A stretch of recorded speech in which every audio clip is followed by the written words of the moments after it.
حالا باید یاد بدی مربی‌ها همه اینو میرن تو باشگاه با 2 تا دست پای حریف رو بگیری. کی پای راست خوب زیر میگیره؟ خدا داره پای راست خوب میگیری بیا. وایسا. پای راست رو نمیگیری. بگیر. تموم شد. خوشی بیا تو بیا. پای راست خوب میگیری؟ بده من. بگی ببینم. آها. این شد. مثل من خودم یادتی چی یاد نگاه کنی آروم باری کردی دست واسه شبت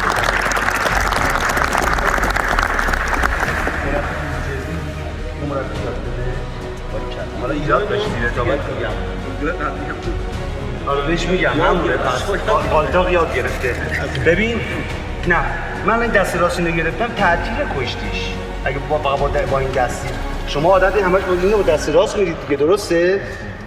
دست راست رو میگیرم تعطیل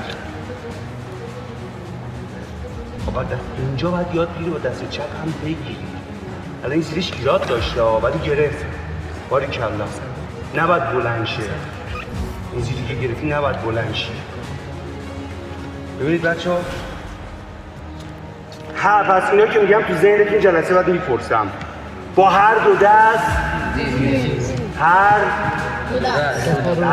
هر دو پا رو باید بگیرید با هر دو تا دست بعد پای چپ رو